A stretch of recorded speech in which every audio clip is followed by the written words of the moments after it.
You will need eggs, cornstarch, lemon, and regular sugar. I place 4 eggs into my air fryer to heat them up so they are at room temperature. It takes about 2 minutes at 400 degrees. During this time, I prepare my mixer. I make sure my bowl is very clean and very dry.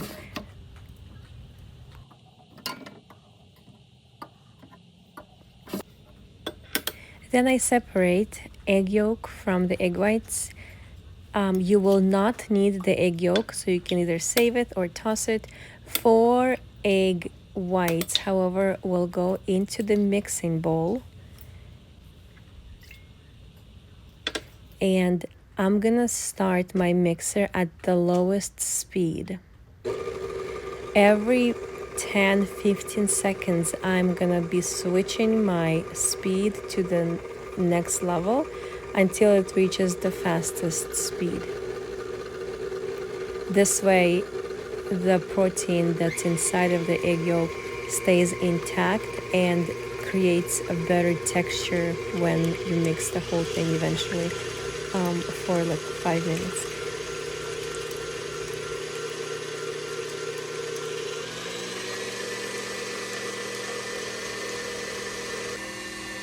About 2.5 minutes after you started your mixer, the egg white increased in volume, so I measure 100 grams of sugar. Here I have a little bit more because my eggs were extra large size. I'm gonna add sugar slowly as the mixer mixes my egg whites.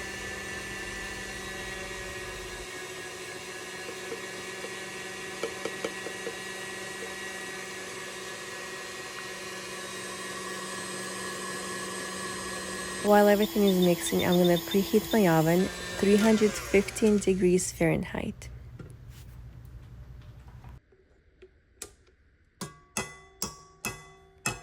The texture should be more like sour cream, not runny, not liquidy, and it should keep the shape in your spoon.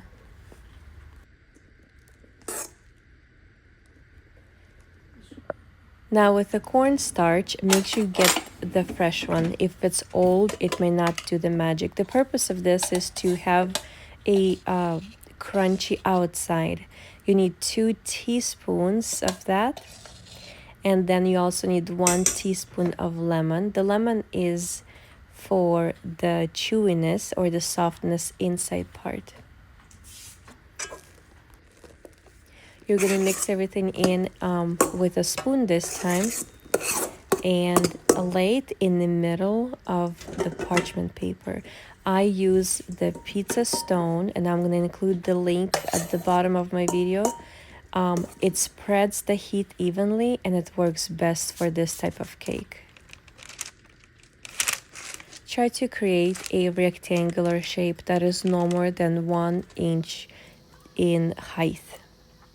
Now you're gonna take sliced almonds and spread some over the top. And this is it pretty much. Now it's ready to go into the oven for 45 minutes.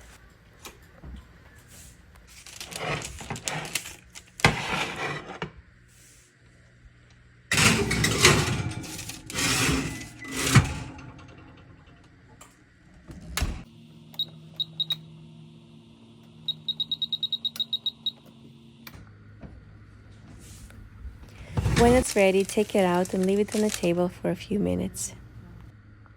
In the meantime, we're going to prepare the cream. You will need heavy whipping cream, powdered sugar, and mascarpone cheese. 1 cup of heavy whipping cream is just enough for the inside layer of the cream. If you need some extra for the topping, just add a little bit more. I'm gonna put the mixer right away on the highest speed and mix this for about 30 seconds. Then add 3 teaspoons of powdered sugar. You can always add also vanilla.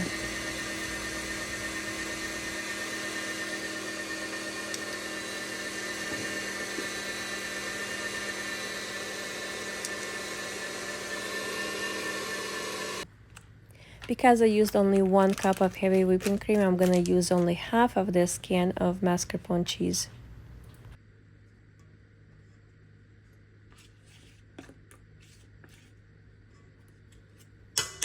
Mix it at the highest speed for about 10-15 seconds. I use a new piece of parchment paper to flip my cake this way. And then this is the tricky part, is the removal of the paper on which the cake was baked. Be super slow and careful.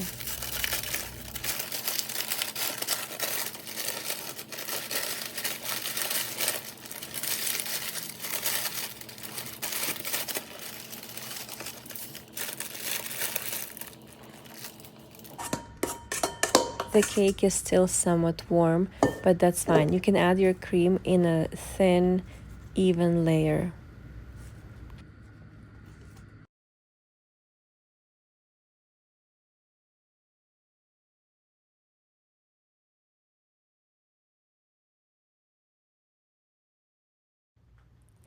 I use raspberries and blueberries. However, you can use other fruits. I tried experimenting with mango and strawberries, but I think this combination works best. You want to push the berries a little bit into the cream so you don't lose them when you will be rolling the cake. Use the parchment paper to help you to roll the cake. Don't be scared. It's always a risky part, but just go for it and have a steady, strong hand. This is how I place it on a plate. I didn't find a better way because the cake is very fragile, very soft, and warm still. You want to keep it in the refrigerator for a few hours. However, in our house, it never goes to that stage. We eat it right away.